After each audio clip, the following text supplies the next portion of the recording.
Hello everyone, mathematics की class में आपका हार्दिक स्वागत है। हम GIC, LT grade, DSSB, KVS, NVS, TGT, PGT mathematics से संबंधित शॉर्ट ट्रिक का अध्ययन कर रहे हैं। आज का यह लेक्चर जीआईसी मैथमेटिक्स के लिए स्पेशल है, अर्थात इसमें उन सभी टॉपिकों के बारे में चर्चा की जाएगी जो जीआईसी के एग्ज़ाम में पूछे जाते हैं। तो आज हम बात करने जा रहे हैं मैट्रिक्स एंड डिटर्मिनेंट के बारे में, अर्थात मैट्रिक्स और डिटर्मिनेंट के बारे में वे सभी पॉइंटों पर चर्चा की जाएगी जो जीआईसी के एग्ज़ाम में पूछे जाते हैं। तो आइए शुरू करते हैं इसे। अगर कोई मैट्रिक्स दी हुई है जिसका ऑर्डर m/n है, अर्थात इसके अंदर नंबर ऑफ रो m है और नंबर ऑफ कॉलम n है, तथा एक दूसरी मैट्रिक्स है जिसके अंदर नंबर ऑफ रो n है और नंबर ऑफ कॉलम p है, तो जो जितने पहली वेक्टर के जो पहली मैट्रिक्स है जितनी इसके अंदर कॉलम है, दूसरी जो मैट्रिक्स है उस मैट्रिक्स के अंदर उतनी रो होनी चाहिए। तो इनका मल्टीप्लिकेशन कैसे किया जाता है? तो जब इनका मल्टीप्लिकेशन करते हैं तो इनके मल्टीप्लिकेशन से जो मैट्रिक्स हमें प्राप्त होगी उसका ऑर्डर m/p होगा। अर्थात यहाँ पर देखने वाली बात यह है कि इसका ऑर्डर mn है तो लास्ट में क्या है n है, और इसका ऑर्डर है np तो शुरुआत में क्या है n है, अर्थात इसका बाद का नंबर इसके पहले नंबर के इक्वल होना चाहिए। तो जब इसका ऑर्डर फाइंड किया जाएगा तो इसका पहला नंबर और इसका बाद का नंबर इसमें आएगा। दूसरे पॉइंट पर चर्चा करते हैं कि अगर कोई मैट्रिक्स ऐसी है कि जो जीरो के बराबर नल मैट्रिक्स नहीं है, यानी कि जीरो मैट्रिक्स नहीं है। एक दूसरी मैट्रिक्स है, ये भी नल मैट्रिक्स नहीं है, लेकिन इनका मल्टीप्लिकेशन करने के बाद में एक नल मैट्रिक्स प्राप्त हो जाती है। तो यहाँ से रिजल्ट निकलता है कि अगर दो मैट्रिक्स की डिटर्मिनेंट यानी कि दो मैट्रिक्स की अगर मल्टीप्लाई कर दिया जाए तो उनका अगर रिजल्ट जीरो आ रहा है या नल मैट्रिक्स आ रहा है तो ये जरूरी नहीं है कि वे दोनों मैट्रिक्स अलग अलग जीरो हों या एक मैट्रिक्स उनमें से जीरो हों। अगर दो मैट्रिक्स नन जीरो हैं, अर्थात दो मैट्रिक्स ऐसी हैं जो नल मैट्रिक्स है, नल मैट्रिक्स नहीं है, तो उनकी मल्टीप्लिकेशन नल मैट्रिक्स आ सकती है। नेक्स्ट पॉइंट देखते हैं। एक मैट्रिक्स है जिसकी पावर m है और अगर इससे मल्टीप्लाई कर दी जाए पावर n से तो इनकी पावर आपस में ऐड हो जाती है। इसी प्रकार से अगर पावर के ऊपर पावर हो तो पावरों के आपस में मल्टीप्लाई हो जाती है। नेक्स्ट पॉइंट इंपॉर्टेंट पॉइंट है। अगर कोई मैट्रिक्स इस प्रकार से है, स्क्वायर मैट्रिक्स दे रखी है 2/2 की, तो अगर इसकी nth पावर निकाली जाए तो सिंपल सी बात है कि n की मल्टीप्लाई a में हो जाएगी, बस बाकी सब कुछ ऐसे रहेगा। अर्थात यदि a की पावर 3 निकाला जाए तो यहाँ हो जाएगा 3a, अगर a की पावर 5 निकाला जाए तो यहाँ पर हो जाएगा 5a। नेक्स्ट इंपॉर्टेंट पॉइंट पर बात करते हैं। अगर a कोई स्क्वायर मैट्रिक्स है तो a को इस फॉर्म में लिख सकते हैं r प्लस s की फॉर्म में। और यहाँ पर ये r और s क्या है? r एक सिमेट्रिक मैट्रिक्स है जबकि s जो है वो इसको सिमेट्रिक मैट्रिक्स है। यानी कि अगर कोई मैट्रिक्स दी हुई है और आपसे कहा जाए कि एक सिमेट्रिक मैट्रिक्स फाइंड कीजिए, यानी कि r फाइंड कीजिए, तो फॉर्मूला हो जाएगा 1/2 a प्लस a का ट्रांसपोज। इसी प्रकार से अगर निकालना हो इसको सिमेट्रिक मैट्रिक्स तो फॉर्मूला हो जाएगा 1/2 a minus a transpose. Next point पर बात करते हैं। If a is a square matrix of order n, तो एक ऐसी मैट्रिक्स है, एक स्क्वायर मैट्रिक्स है जिसका ऑर्डर n है, तो x इंटू a की डिटर्मिनेंट किस प्रकार निकाली जाएगी? तो इसमें क्या हो जाएगा x की पावर n और डिटर्मिनेंट a। नेक्स्ट पॉइंट पर चर्चा करते हैं। अगर 3 या 2 डिटर्मिनेंट दी गई है, मैट्रिक्स दी गई है और उनके मल्टीप्लिकेशन की डिटर्मिनेंट निकालना चाहते हैं तो क्या करेंगे? पहली मैट्रिक्स की डिटर्मिनेंट इंटू दूसरी मैट्रिक्स की डिटर्मिनेंट इंटू तीसरी मैट्रिक्स की डिटर्मिनेंट, या इसको इस प्रकार से भी लिख सकते हैं।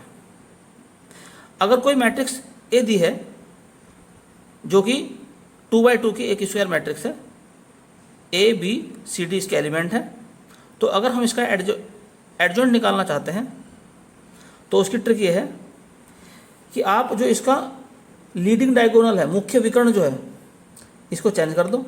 यहाँ पर मुख्य विकर्ण में क्या था, ए डी, तो कर देंगे डी ए, और जो दूसरा रिमेनिंग जो इसका डायगोनल है उसके साइन चेंज कर दो, सी और बी के साइन हमने चेंज कर दिए।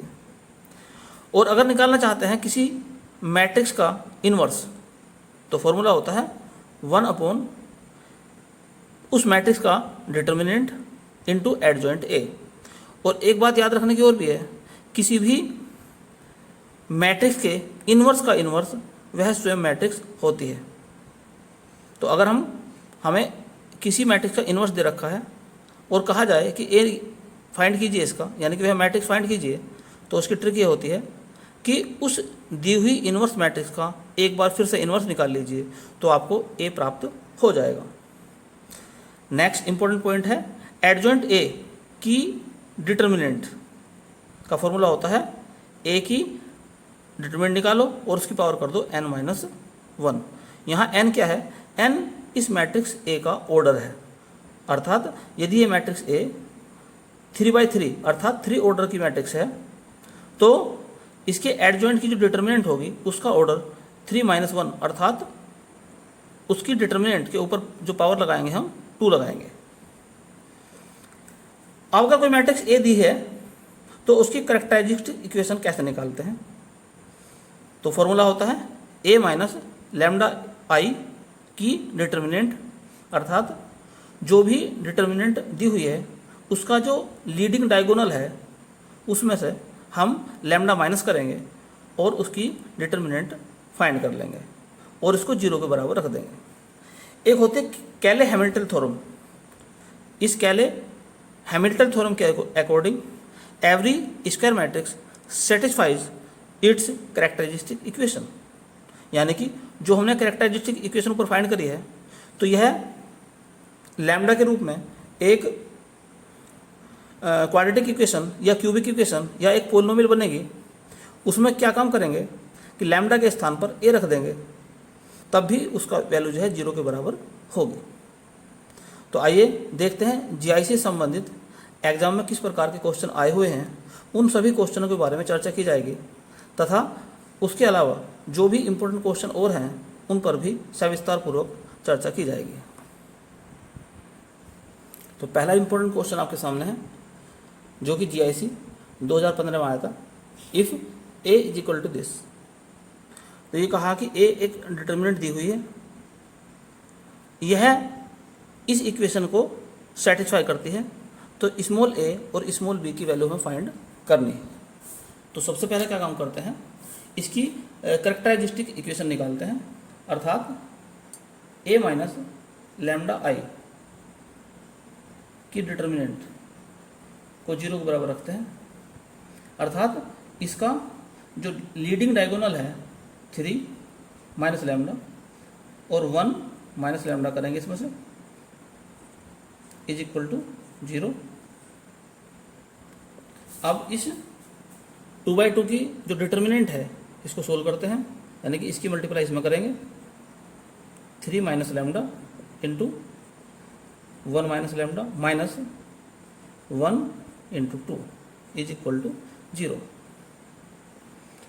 मल्टीप्लाई करते हैं 3 minus 3 lambda minus lambda plus lambda का square minus 2 is equal to 0।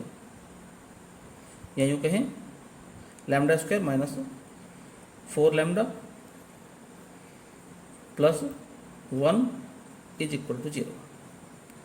अब कैले हैमिल्टन थ्योरम के अनुसार ये जो कैरेक्टरिस्टिक इक्वेशन है ये इसे सेटिस्फाई करेगी, अर्थात लैम्डा के स्थान पर ए रख देंगे, तो A square minus 4a plus 1 into I भी एक स्क्वायर मैट्रिक्स है जो कि ए के ऑर्डर के समान इसका ऑर्डर है। अब जो दी हुई इक्वेशन है उसके according A square plus A plus B I is equal to 0। अब दोनों इक्वेशन ही कंपेयर करते हैं यहाँ से, तो ए की वैल्यू निकल कर आती है -4 और बी की वैल्यू आ जाती है 1। तो यही इसका आंसर होगा, अर्थात ए की वैल्यू -4 और बी की वैल्यू 1। नेक्स्ट इंपॉर्टेंट क्वेश्चन आपके सामने है, जो कि GIC 2015 में आया था। If A and B are square matrices of order 3 such that determinant of A is equal to -1 and determinant of B is equal to 3। तो निकालना क्या है यहाँ पर, determinant of 3 into A B. तो जैसे कि मैंने आपको एक फॉर्मूला बताया था कि determinant X A is equal to X की पावर n और डिटर्मिनेंट ए, या इस प्रकार से भी लिख सकते हैं इसको, मोड एक्स ए, मोड का मतलब भी डिटर्मिनेंट ही है, तो x की पावर n और a का मोड। तो यहाँ पर निकालना क्या है हमें, डिटर्मिनेंट निकालनी है किसकी, 3 इंटू ए बी की। तो इस फॉर्मूले के अकॉर्डिंग a और b का ऑर्डर है 3, तो ये n जो है ऑर्डर है, यानी कि 3 की पावर 3, तो 3 की पावर 3 बाहर आ जाएगा। डिटर्मिनेंट ऑफ ए भी अंदर रहेगा, ये हो जाएगा 27, और determinant of A into B का अर्थ होता है determinant of A into determinant of B. तो 27 इंटू डिटर्मिनेंट ऑफ ए दिया है -1 और डिटर्मिनेंट ऑफ बी दिया है 3, तो इस प्रकार से इसका आंसर आ जाएगा -81। नेक्स्ट इंपॉर्टेंट क्वेश्चन आपके सामने है, जो कि PGT 2005 में आया था। A and B are 2 square matrices of same order 3, यानी कि ए और बी 2 स्क्वायर मैट्रिक्स हैं जिनका ऑर्डर जो है 3 दिया है, और डिटर्मिनेंट ऑफ ए 2 है, डिटर्मिनेंट ऑफ बी 3 है। तो निकालना क्या है हमें, determinant of A 2 into A B. तो सबसे पहले फॉर्मूला लिखते हैं। तो क्या फॉर्मूला बताया था आपको कि determinant of X into A is equal to X की पावर n और डिटर्मिनेंट ऑफ ए। इस फॉर्मूले के अकॉर्डिंग डिटर्मिनेंट ऑफ 2ab, इसका मीनिंग है 2 की पावर ऑर्डर ए और बी का ऑर्डर, तो ऑर्डर कितना दिया है, 3 दिया है, तो 2 की पावर हो जाएगा 3।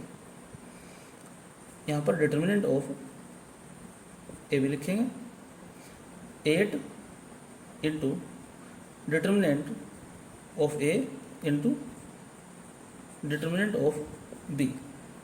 तो 8 इंटू, तो ए की डिटर्मिनेंट का वैल्यू है 2 और बी की जो डिटर्मिनेंट है इसकी वैल्यू है 3, तो आंसर आ जाएगा इसका 48।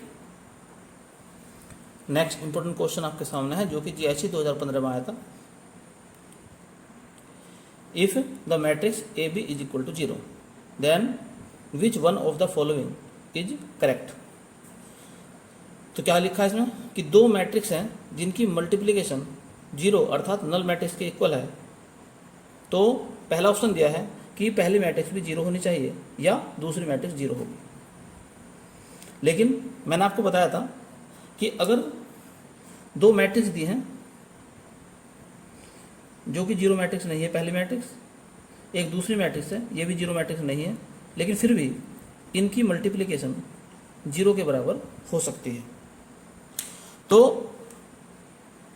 यदि 2 मैट्रिक्स की मल्टीप्लिकेशन 0 के बराबर है, तो ये जरूरी नहीं है कि वे दोनों मैट्रिक्स 0 के बराबर हों, अर्थात पहला ऑप्शन गलत हो गया कि ए 0 होगा या बी 0 होगा, ये जरूरी नहीं है कि ए और बी में से कोई 0 हो। दूसरा ऑप्शन है ए और बी दोनों 0 हों, ये भी जरूरी नहीं है कि ए और बी दोनों 0 हों। तीसरा ऑप्शन सही है, it is not necessary that either A equal to 0 और बी इक्वल टू 0। तो ये जो थर्ड पॉइंट है यही इसमें सही है, अर्थात ये जरूरी नहीं है कि ए जो है 0 हो या बी 0 हो, दोनों नॉन 0 भी हो तब भी उनका मल्टीप्लिकेशन 0 के बराबर आ सकता है। तो इस प्रकार से इसका ऑप्शन सी सही है। नेक्स्ट क्वेश्चन आपके सामने है, जो कि GIC 2015 में आया था। The solution of the equation, एक इक्वेशन दी है, इसका सॉल्यूशन हमें फाइंड करना है। तो क्या शुरुआत करते हैं, ये जो डिटर्मिनेंट दी है इसकी जो सेकंड रो है इसमें से m कॉमन निकाल देते हैं। तो क्या मिलेगा हमें, a x 1 1 1 b x b is equal to 0। अब इसकी पहली और दूसरी जो रो हैं इन्हें आपस में इंटरचेंज कर लेते हैं। तो 1 1 1 a x और b x b is equal to 0। क्योंकि इधर 0 है इसलिए इंटरचेंज करने के बाद में माइनस चिन्ह यहाँ आना चाहिए, लेकिन इसकी कोई इसमें लगाने की आवश्यकता नहीं है क्योंकि इधर 0 लिखा हुआ है। अब क्या काम करते हैं, 3 1 आने के बाद में अब हम इसमें 2 0 बनाएंगे, अर्थात पहली जो कॉलम है इसको ऐसे लिख दें, दूसरी कॉलम को चेंज करेंगे। क्या करेंगे, दूसरी कॉलम के अंदर जो दूसरी कॉलम है इस दूसरी कॉलम में से पहली कॉलम को माइनस कर दो। तो 1 में से 1 माइनस करो 0, a में से a माइनस करो 0, x में से b माइनस करो तो x माइनस b। इसी प्रकार से जो तीसरी कॉलम है इसको चेंज करेंगे C3 माइनस C1, अर्थात इसमें से इसे माइनस करो 0, इसमें से इसे माइनस करो, x माइनस a, इसमें से इसको माइनस कर दो तो हो गया 0। अब इसकी जो पहली रो है इसके रेस्पेक्ट में इसका हम कर देते हैं प्रसार। तो क्या मिलेगा हमें, m इंटू 1 तो 0 x minus b x minus a 0 is equal to 0। अब इसको सरल कर लें, इसकी मल्टीप्लाई यहाँ कर देंगे तो m into 0 minus x minus a into x minus b is equal to 0। इसको इस प्रकार से लिख सकते हैं, m माइनस b हटा दें क्योंकि इधर 0 है, तो x माइनस a और x minus b is equal to 0। हमें निकालना है सॉल्यूशन, और सॉल्यूशन निकालने का अर्थ है कि x की वैल्यू फाइंड करनी है। तो m को इधर ले जाओ 0 में, तो m हटा दो इसमें से केवल, तो क्या मिलेगा आपको, x इक्वल टू a या x इक्वल टू b। तो इसमें ऑप्शन कौन सही हो गया, इसका सी ऑप्शन सही है, या तो x की वैल्यू a है या फिर x की वैल्यू b है। x की वैल्यू ना तो m के बराबर है और ना केवल a है और ना ही केवल b है, तो ऑप्शन कौन सही है इसमें, सी सही है। तो x की वैल्यू या तो a के बराबर है या फिर x की वैल्यू b के बराबर है। नेक्स्ट क्वेश्चन आपके सामने है जो कि GIC 2015 में आया था। कहा है कि इस डिटर्मिनेंट की वैल्यू फाइंड कीजिए। तो जैसे कि इसमें अपने आप ही 3 1 बने हुए हैं, तो आपको अब 2 0 बनानी केवल। तो इस डिटर्मिनेंट की वैल्यू हो जाएगी, पहली रो ऐसे लिख दो, अब दूसरी रो को चेंज करते हैं। तो क्या करेंगे, दूसरी रो के अंदर दूसरी रो में से पहली रो को माइनस कर दो। तो इसमें से इसे माइनस करो 0, इसमें से इसको माइनस करो तो y माइनस एक्स, इसमें से इसको माइनस करते हैं तो Y square minus X square. इसी प्रकार से जो तीसरी रो है इसे चेंज करते हैं तो R3 माइनस R1, तो इसमें से इसको माइनस करो तो 0, तो इसमें से इसे माइनस करेंगे तो z माइनस एक्स, इसमें से इसको माइनस कर देंगे तो z square minus X square. अब पहली जो कॉलम है ये, इसके रेस्पेक्ट में इसका हम प्रसार करते हैं तो 1 इंटू क्या मिलेगा हमें, y minus X, z minus X, Y square minus X square, Z square minus X square. अब क्या लिख सकता हूँ मैं इसको, y minus X, Z minus X, इसे मैं लिख सकता हूँ y minus X into Y plus X, और इसे लिख सकता हूँ z minus X into Z plus X. अब पहली जो रो है इसमें से कॉमन निकल जाएगा y माइनस एक्स, दूसरी रो में से कॉमन निकल जाएगा z माइनस एक्स। तो क्या बचा आपके पास में 1 1 यहाँ रह जाएगा y प्लस एक्स और z प्लस एक्स। तो क्या मिल गया y minus X into Z minus x, इसका भी वैल्यू फाइंड करो, यानी कि इसकी मल्टीप्लाई यहाँ कर दो तो 1 की मल्टीप्लाई इसमें करेंगे तो मिल जाएगा z प्लस एक्स माइनस इसकी मल्टीप्लाई यहाँ कर दो तो मिल जाएगा y प्लस एक्स, तो ये मिल गया Y minus X into Z minus X into ये इससे कैंसिल हो जाएगा तो मिलेगा Z minus Y, Z minus Y. अब इसे वैसे क्रम में लिखो, यानी कि एक्स माइनस वाई, तो माइनस बाहर निकल जाएगा, X minus Y, Y minus Z करो तो वाई माइनस जेड, इसका भी माइनस बाहर निकलेगा, और ये जेड माइनस एक्स है ही।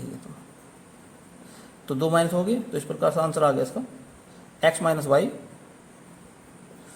वाई माइनस जेड और जेड माइनस एक्स, यही इसका फाइनल आंसर है। नेक्स्ट इंपॉर्टेंट क्वेश्चन आपके सामने है जो कि GIC 2015 में आया था। 3 डिटर्मिनेंट दी है और इनके मल्टीप्लिकेशन का ऑर्डर हमें फाइंड करना है। तो सबसे पहले देखते हैं A इंटू बी का ऑर्डर। तो A इंटू बी के ऑर्डर के लिए A का ऑर्डर इंटू बी का ऑर्डर। अब A का ऑर्डर क्या है? A का ऑर्डर है 1/3, अर्थात इसके अंदर 1 रो है और 3 इसके अंदर कॉलम है। 1 रो, 1 2 3 कॉलम इसके अंदर। दूसरा जो है ये 3/3 का है, अर्थात 3 इसके अंदर रो हैं और 3 इसके अंदर कॉलम है। मल्टीप्लिकेशन का ये रूल है कि जो पहली मैट्रिक्स है उसके अंदर जितने कॉलम होंगे दूसरी मैट्रिक्स के अंदर उतने ही रो होने चाहिए। कहने का अर्थ है ये जो बीच वाला है ये नंबर सेम होना चाहिए। तो ऑर्डर निकालने के लिए ए बी का ये नंबर हटा दो इसमें से, तो क्या रह जाएगा 1/3। तो ए बी का ऑर्डर आ गया 1/3। अब निकालना क्या है? हमें ए बी सी का ऑर्डर निकालना है, यानी कि ए बी इंटू सी। तो कैसे निकालेंगे ऑर्डर? पहले ए बी का ऑर्डर लिखेंगे। तो ए बी का ऑर्डर कितना है? 1/3 है, इंटू सी का ऑर्डर लिखेंगे। फिर सी का ऑर्डर कितना है? सी का ऑर्डर यहाँ पर है 3/1, अर्थात इसके अंदर 1 2 3 रो हैं और एक कॉलम है इसके अंदर। यहाँ पर भी इसका बाद का नंबर और इसका पहला नंबर सेम हो गया, तो ये नंबर इसमें हट जाएगा। तो फाइनली जो ए बी सी का ऑर्डर निकल कर आएगा वो आएगा 1/1। तो इस प्रकार से इसका आंसर हो जाता है सी सही, अर्थात ए बी सी के मल्टीप्लिकेशन का ऑर्डर जो है 1/1 है, अर्थात इसके अंदर एक रो है और एक ही इसके अंदर कॉलम है। नेक्स्ट इंपॉर्टेंट क्वेश्चन आपके सामने है जो कि GIC 2015 में आया था। If A is equal to this, तो a प्लस ए के इनवर्स की हमें वैल्यू निकालनी है। तो सबसे पहला निकालना चाहते हैं हम a का इनवर्स। तो इसके लिए करना पड़ेगा हमें पहले a की डिटर्मिनेंट निकालनी पड़ेगी। तो डिटर्मिनेंट ऑफ a 1 1 0 1, इसकी मल्टीप्लाई यहाँ करेंगे तो 1 इंटू 1 माइनस इसकी मल्टीप्लाई यहाँ करेंगे तो 1 इंटू 0, तो ये आ गया 1। अब क्या करेंगे हम? a का इनवर्स, इसके लिए निकालना पड़ेगा एडजॉइंट a। तो एडजॉइंट a, इसकी तरीका है निकालने का, जो लीडिंग डायगोनल है इन आपस में चेंज कर दो तो आपस में हो जाएंगे। 1 को 1 में चेंज करेंगे तो 1 ही रह जाएगा, और जो दूसरा डायगोनल है इसके जो है हम साइन चेंज कर देंगे तो 1 का हो जाएगा -1 और ये हो जाएगा 0। अब हम निकाल सकते हैं ए इनवर्स। तो फॉर्मूला होता है 1/a का डिटर्मिनेंट इंटू एडजॉइंट a। तो डिटर्मिनेंट कितना आया था? 1 आया था, तो 1/1 और ये आ गया था 1 -1 0 1। तो इस प्रकार से आ गया 1 -1 0 1। अब निकालना क्या है? a प्लस a का इनवर्स निकालना है। a कितना है? 1 1 0 1 प्लस a इनवर्स है 1 -1 0 1। ऐड करो इसको इसमें ऐड करेंगे तो 1 + 1 2, 1 + -1 0, 0 + 0 0 और 1 + 1 2। यहाँ से हम 2 कॉमन निकाल सकते हैं तो क्या मिलेगा? 1 0 0 1। और ये है एक आइडेंटिटी मैट्रिक्स अर्थात ये है I। तो इस प्रकार से इसका ऑप्शन हो जाता है डी सही। नेक्स्ट इंपॉर्टेंट क्वेश्चन आपके सामने है जो कि पीजीटी जीआईसी 2015 में आया था। If A is a non singular matrix of order 3/3, तो निकालना क्या हमें, एडजॉइंट ए की डिटर्मिनेंट हमें फाइंड करनी है। मैंने आपको शुरुआत में ही एक फॉर्मूला बताया था कि एडजॉइंट ए की डिटर्मिनेंट का फॉर्मूला होता है ए की डिटर्मिनेंट की पावर n-1, और n क्या है, यहाँ पर इसका ऑर्डर है, और जैसे ही क्वेश्चन के अनुसार दिया है इसका ऑर्डर दिया है 3, तो हम निकाल सकते हैं यहाँ पर a की पावर हो जाएगी यहाँ पर 3-1, अर्थात a की डिटर्मिनेंट का स्क्वायर, यानी कि इसका ऑप्शन बी सही है। नेक्स्ट इंपॉर्टेंट क्वेश्चन आपके सामने है जो कि जीआईसी 2015 में आया था। इसमें लिखा है ए इनवर्स की वैल्यू तो ये है, तो ए की वैल्यू फाइंड करनी है, और ए क्या है, एक 2/2 की एक स्क्वायर मैट्रिक्स है। तो सबसे पहले क्या काम करते हैं, ये मान लेते हैं कि ये ए इनवर्स जो है बी है, तो बी क्या है, ए इनवर्स। अब इसका निकालते हैं डिटर्मिनेंट, तो कितना हो जाएगा 1 - 1 2 2, यानी कि इसकी मल्टीप्लाई यहाँ करेंगे तो 2 × 1 × 2 -1 × 2, तो इस प्रकार से आ जाएगा आपका 4। अब क्या काम करेंगे, बी का निकालेंगे एडजॉइंट, तो एडजॉइंट बी कैसे निकालते हैं कि जो बी दिया हुआ है हमारा, ये बी तो है, इसका जो लीडिंग डायगोनल है इसके एलिमेंट को चेंज कर देंगे, यानी कि 1 2 का आपस में चेंज कर देंगे तो हो जाएगा 2 1, और जो दूसरा डायगोनल है इसके साइन चेंज कर देंगे तो -1 का हो जाएगा 1 और 2 का हो जाएगा -2। तो इस प्रकार से हम निकाल सकते हैं बी इनवर्स। तो बी इनवर्स का फॉर्मूला हो जाएगा 1/b की डिटर्मिनेंट इंटू एडजॉइंट बी। तो बी की डिटर्मिनेंट कितनी है, 1/4 हो जाएगा ये, तो 2 1 -2 1, अंदर मल्टीप्लाई करो तो 2/4, तो 1/2, यहाँ पर -1/2, यहाँ पर 1/4 और यहाँ पर 1/4। जैसा कि आप जानते हैं डिटर्मिनेंट में अगर किसी नंबर से मल्टीप्लाई कर दिया जाए तो उसके प्रत्येक एलिमेंट को मल्टीप्लाई हो जाता है। अब हमें निकालना क्या है, एक्चुअल में ए निकालना है। तो फॉर्मूला हम जानते हैं कि बी का इन्वर्स करो, तो बी का अर्थ है ए इनवर्स, उसका भी इनवर्स, और जैसा कि आपको बताया गया शुरुआत में कि ए के इनवर्स का इनवर्स बराबर ए। तो कहने का मतलब हो गया कि ए = बी इनवर्स, और बी इनवर्स क्या निकाल चुके हम, 1/2 1/4 -1/2 और 1/4, यही इसका फाइनल आंसर है। नेक्स्ट इंपॉर्टेंट क्वेश्चन आपके सामने है जो कि जीआईसी 2015 में आया था। ए की वैल्यू दी है, ए के इनवर्स की वैल्यू दी है, तो हमें एक्स निकालना है। तो यहाँ पर भी हमें क्या करना पड़ेगा, पहले ए के इनवर्स के द्वारा ए निकालेंगे जैसे पहले क्वेश्चन में निकाला है, और फिर कंपेयर करके उसके हम एक्स की वैल्यू फाइंड कर लेंगे। तो सबसे पहले क्या काम करते हैं, बी किसको मान लेंगे हम, ए इनवर्स को। अब निकालेंगे बी का डिटर्मिनेंट, अर्थात 1 - 1 0 2, तो 1 × 2 तो 2 हो जाएगा, -0 = 2। अब निकालेंगे एडजॉइंट बी का, एडजॉइंट ऑफ बी। तो क्या ट्रिक बताई थी आपको अभी कि बी यानी ए इनवर्स का एडजॉइंट निकालेंगे, तो जो लीडिंग डायगोनल है इनको चेंज कर देंगे आपस में, तो हो जाएगा 2 1, और इसका साइन चेंज कर देंगे तो हो जाएगा 1 0। अब निकाल देंगे हम बी का इनवर्स, तो बी का इनवर्स हो जाएगा 1/b की डिटर्मिनेंट इंटू एडजॉइंट बी। तो यह आया था 1/2 हो गया, तो 2 1 0 1, तो इस प्रकार से हो जाएगा ये 1 1/2 0 और 1/2। अब इसके द्वारा हम निकाल सकते हैं ए। तो अगर हम करें बी का इनवर्स, तो बी के अगर हम निकालना चाहें ए इनवर्स, तो ए इनवर्स से तो हमने निकाल दिया बी, हमें निकालना है ए।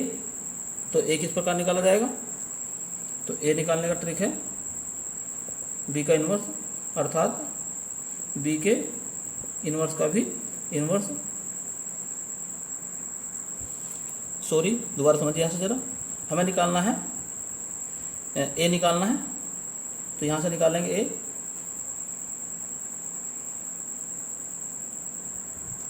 तो ए बराबर हो जाएगा बी का इन्वर्स, और बी का इन्वर्स क्या है, ये है आपका 1/2 0 1/2।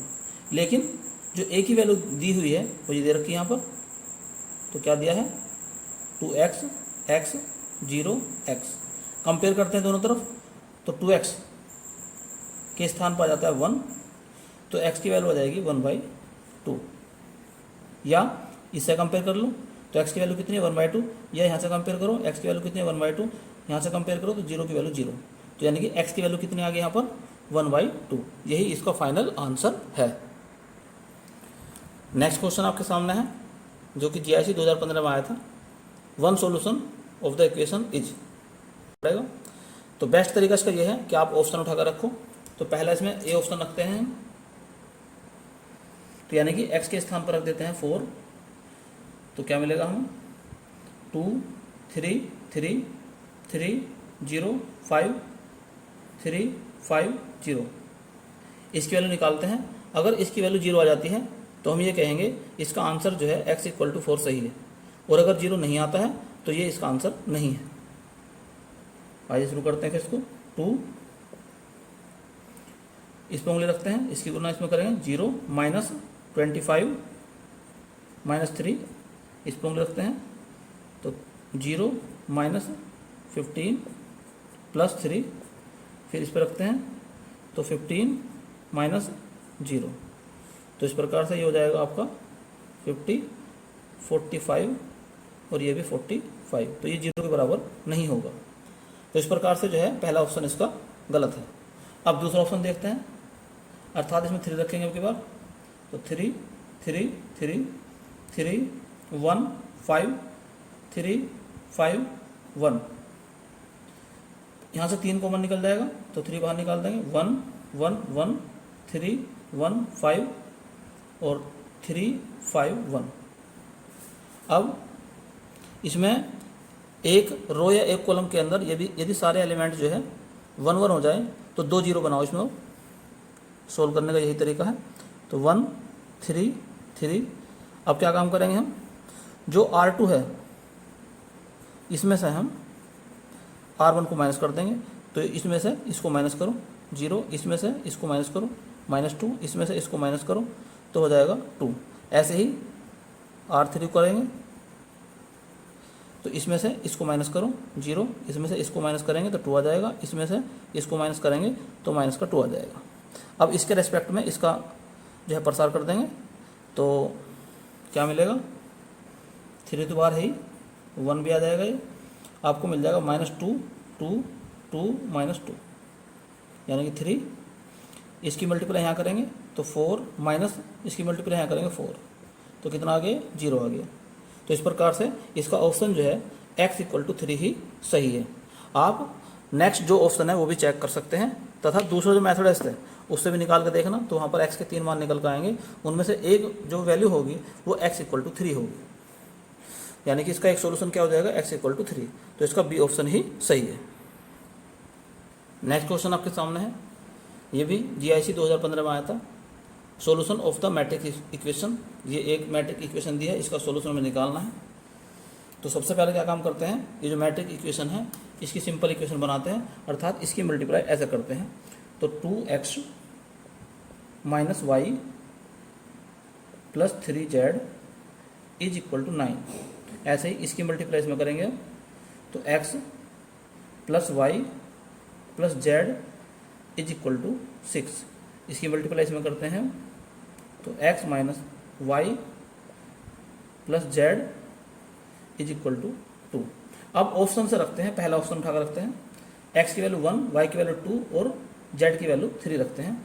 तो पहली इक्वेशन में रख के देखते हैं, तो 2 1 2 और यहाँ पर 3 × 3 देखते हैं इसकी वैल्यू, तो आ गया 9, जो कि सही है। इसी प्रकार से बाकी जो इक्वेशन है इन्हें भी चेक कर लेते हैं। तो यदि हम लिखते हैं 1 2 3, तो दूसरी इक्वेशन क्या 1 2 3, तो कितना आ जाएगा 6, तो सही है। तीसरी इक्वेशन रख कर देख लो 1 -2 3, तो कितना आ जाएगा, ये 2 आ जाएगा, ये भी सही है। तो इस प्रकार से इसका ऑप्शन जो है ए ही सही है। नेक्स्ट इंपॉर्टेंट क्वेश्चन आपके सामने है, द मैट्रिक्स इज नॉट इन्वर्सेबल। एक मैट्रिक्स दी है, ये मैट्रिक्स इन्वर्सेबल नहीं है। तो अगर कोई मैट्रिक्स इन्वर्सेबल नहीं है तो इसका अर्थ ये होता है कि इसकी जो डिटर्मिनेंट है उसकी वैल्यू 0 के बराबर होगी। तो ये जो मैट्रिक्स दी है इसे ए मान लो, तो इसकी डिटर्मिनेंट क्या हो जाएगी, 0 के बराबर हो जाएगी। अगर ये मैट्रिक्स इन्वर्सेबल नहीं है तो क्या लिखा है यहाँ पर 0 -1 लैम्डा 1 0 -3 -2 3 और 0।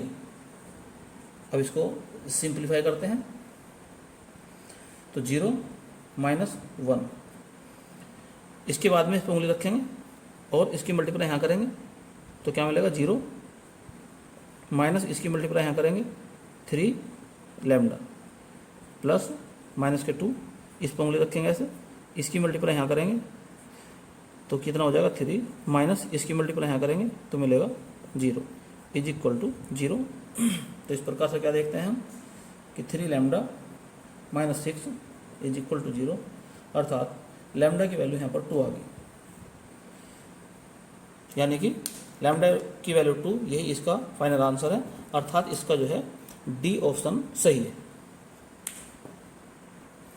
तो नेक्स्ट क्वेश्चन आपके सामने है जो कि GIC 2015 में आया था। If alpha beta are the roots of the equation 2x² + 3x + 5 is equal to 0, then the value of the determinant. एक डिटर्मिनेंट दी है, इसकी वैल्यू हमें फाइंड करनी है। तो जैसे कि हम जानते हैं कि सम ऑफ द रूट्स, तो अल्फा प्लस बीटा फॉर्मूला होता है माइनस का b/a, स्मॉल लिख लो, स्मॉल b/स्मॉल a। तो ये a है, तो ax² bx + c is equal to 0, तो 2/ माइनस का b, तो b कितना है यहाँ पर 3 है, तो 3/2। इसी प्रकार से प्रोडक्ट ऑफ द रूट, तो अल्फा इंटू बीटा, तो c/a होता है, तो c यानी कि 5, a यानी कि 2। अब ये जो डिटर्मिनेंट दी है इसकी वैल्यू निकालते हैं, तो 0 अल्फा बीटा 0 अल्फा और बीटा अल्फा 0। एक्सपेंशन करते हैं इसका 0 माइनस बीटा, तो बीटा में क्या करेंगे हम, इस पर उंगली रखेंगे ऐसे, इसकी गुना यहाँ कर देंगे 0 माइनस इसकी मल्टीप्लाई यहाँ करेंगे, तो बीटा अल्फा प्लस बीटा, यहाँ उंगली रखेंगे ऐसे, इसकी मल्टीप्लाई यहाँ करेंगे, तो α² माइनस 0, तो ये हो जाएगा आपका, इसकी मल्टीप्लाई अंदर करेंगे तो β² अल्फा प्लस बीटा α², तो अल्फा बीटा कॉमन निकाल दें यहाँ सामने, तो क्या मिल जाएगा यहाँ पर beta plus alpha. Alpha beta की वैल्यू कितनी है, अल्फा बीटा की वैल्यू है 5/2 और अल्फा प्लस बीटा की वैल्यू है माइनस का 3/2। इस प्रकार से इसका आंसर आ जाएगा -15/4। यही इसका फाइनल आंसर है। नेक्स्ट इंपॉर्टेंट क्वेश्चन आपके सामने है, एक डिटर्मिनेंट दी है, इसके इनवर्स का मोड हमें निकालना है, सॉरी एक मैट्रिक्स दी है, इसके इनवर्स का डिटर्मिनेंट हमें निकालना है। तो तरीका तो यह है इसका कि पहले इसका इनवर्स फाइंड करो, उसके बाद उसकी डिटर्मिनेंट निकालो। लेकिन नहीं, इसके अलावा एक शॉर्ट ट्रिक है इसकी कि ए के इनवर्स के डिटर्मिनेंट का मीनिंग होता है 1/a की डिटर्मिनेंट। तो सिंपल सी बात ये आ गई कि हमें a की डिटर्मिनेंट निकालनी चाहिए। तो कैसे निकालेंगे, तो 2 इंटू इसकी मल्टीप्लाई यहाँ करेंगे तो कितना हो जाएगा 24 माइनस इसकी मल्टीप्लाई यहाँ करेंगे तो हो जाएगा 20 माइनस -4 अंदर चलो, अब इसकी मल्टीप्लाई यहाँ करते हैं तो हो जाएगा -16 माइनस इसकी मल्टीप्लाई यहाँ करेंगे तो हो जाएगा 0 प्लस -2 इसकी मल्टीप्लाई यहाँ करेंगे तो हो जाएगा 40 माइनस इसकी मल्टीप्लाई यहाँ करेंगे तो हो जाएगा 0। अब आप इसे सिंप्लीफाई कर लेंगे और सिंप्लीफाई करने के बाद में आ जाएगा माइनस का 232। तो आपको निकालना क्या है, ए इनवर्स के डिटर्मिनेंट। तो फॉर्मूला होता है 1 अपॉन डिटर्मिनेंट ऑफ ए। तो कितनी वैल्यू आ गई इसकी, 1 अपॉन माइनस का 232। यही इसका फाइनल आंसर है। नेक्स्ट इंपॉर्टेंट क्वेश्चन आपके सामने है। ए इज इक्वल टू एक मैट्रिक्स दी है और क्या लिखा है, ये जो मैट्रिक्स ए है ये बी और सी के सम के बराबर है, अर्थात a is equal to b plus c. और बी क्या है, एक सिमेट्रिक मैट्रिक्स है और सी जो है एक स्क्यू सिमेट्रिक मैट्रिक्स है। तो हमें बी की वैल्यू फाइंड करनी है।